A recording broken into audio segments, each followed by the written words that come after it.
প্রথম কি খাবো?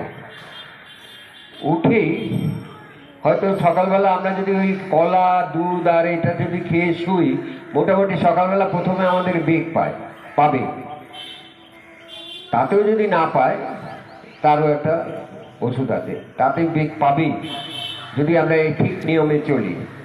আর উঠে প্রথম খালি পেটে এই এক কোয়া রসুন বা একটা কিছু, যারা বৈষ্ণব পন্থা এই করেন তাদের যদি রসুন খাওয়া নিষেধ থাকে তাদের বাদ দিন। আর নাহলে এই এক কোয়া রসুন বা এমনি রসুন একটা, এই লাংসটা একদম ঠিক থাকে, কোনোদিন লাংসের প্রবলেম হবে না। এইটে একটু কষা লাগবে, একটু চিবিয়ে খাবো। চিবিয়ে এক চামচ মধু দিয়ে ওই কষাটা চলে গেল, গলা থেকে চলে গেল। ওয়ান। তারপরে এই যে নিম পাতা, এই নিম পাতা একটু চিবিয়ে দেবো। এতে সুগার জিরা হয়ে যাবে।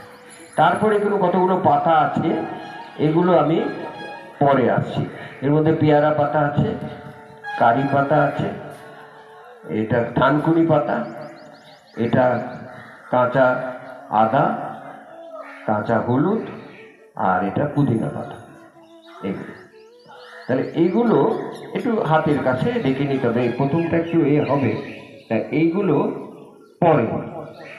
আগে এই খেলাম, দিয়ে একটু উষ্ণ গরম জল, আমরা 2 গ্লাস, যতটা যে খেতে পারে 2 গ্লাস থেকে 3 গ্লাস আমরা জল খাবো। এই জল খাওয়ার পরেই আরেকবার আমাকে বাথরুমে যেতে হবে, বেগ পাবে, আমার পেটটা পরিষ্কার।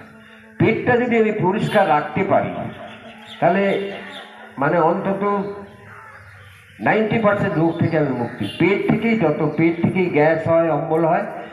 আর ডাক্তার বিধানচন্দ্র রায় একটা কথা বলেছিলেন যে বাংলায় এত বেল পাওয়া যায়, সেই বাংলায় কি করে মানুষ অম্বলের ওষুধ খায়। আজ থেকেই যদি বেলের সিজনে তোমরা যদি বেল অর্ধেকটা নিয়ে কুড়িয়ে খাও, বীজটা ফেলে দেবে, দিয়ে বেলটা যদি খাও, তাহলে অম্বল গ্যাস আলবিদা থাকবে না। কেন থাকবে না? Scientific reason. আমি বিজ্ঞানেরও ছাত্র, আমি সাইন্টিফিক রিজন বলছি।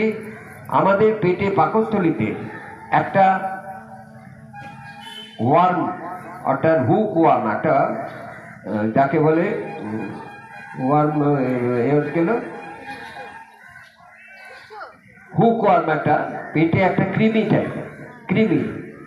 কৃমি হয়, সেটা পেটে বড়শির মতন জায়গা আটকে যায়, ওগুলো আর বেরোয় না। ওরা করে কি, আমরা যা কিছু ভালো খাই সেই খাবারটা ওই খেয়ে নেয়। কিছু পরভোজী গাছ আছে, তো সেই ওই গাছের মতন আমাদের ভেতরের খাবারগুলো আর্থিক নষ্ট করে দেয়, খেয়ে দেয়। তাহলে আমার খাবারগুলো হজম হয় না, আর তখনই অম্বল, অ্যাসিডিটি হয়। সেই জন্য ওই আমরা আঠাযুক্ত বেল খাই, রান্না করা বেল নয়, সিদ্ধ বেল নয়, একদম আঠা আছে সেই বেল। ওই ঘুড়ি জোড়া ছোটবেলাতে আমরা দেখতাম না, বাচ্চারা ঘুড়ি জুড়তো ওই বেলের আঠা দিয়ে। তাই এই বেলের আঠা যদি আমরা খেয়ে নিই, একটু কষা লাগবে, কিন্তু ওই আঠাটা করে কি, ওই হুকওয়ার্মগুলোকে আটকে নেয়, জড়িয়ে নেয় নিজের মধ্যে, দিয়ে মলের সঙ্গে মলদার দিয়ে বার করে দেয়। বছরে যদি আমরা একটা সিজন বেল খাই, সারা বছর আমার পেট পরিষ্কার থাকবে। এটা অনেকেই জানে না, এই সাইন্টিফিক রিজনটা। ডাক্তার বিধানচন্দ্র রায় এই কথাটা বলতেন, বেল খাও। কবিরাজরা তাই বলে, বেল খাও, এই পাকা বেল, সেইভাবে আমরা খাবো। এইটি হলো একটা পদ্ধতি। আর এরপরে ভাজা জিনিস, তেলা জিনিস যত কম খাই তত ভালো, কারণ ওগুলো কোলেস্টেরল বাড়ায়, যতটা কম। এবং ময়দা, পনির খাবো না। পনির, যে বাজারের পনির যেগুলো থাকে, ওইগুলো অনেক সময় এত শক্ত থাকে, ওগুলো হজম হয় না। আর যে জিনিস হজম হয় না, ওটা ফ্যাট হিসেবে বাড়ে, মানুষ মোটা হয়ে যায়, ওজন বেড়ে যায়, কোলেস্টেরল বাড়ে। যার জন্য আমাদের আটার রুটিও যদি আমরা খাই, ময়দার রুটি নয়, আটা, ময়দাটাও হজম হয় না। যে জিনিস হজম হয় না, সুস্বাদু হতে পারে, সেই জন্য কালে কশ্চিনে নিয়ন্ত্রণ বাড়িতে খেলাম সেটা আলাদা জিনিস, কিন্তু আমরা ময়দার জিনিস অ্যাভয়েড করবো। রুটি যদি খাই, আটা রুটি যেটার মধ্যে ফাইবার থাকে সেই জিনিস, আটা আজকাল পাউরুটিও পাওয়া যায়, তা সেই জিনিসগুলো যদি আমরা তার খাই, এবং তেল ঘি যতটা কম। আর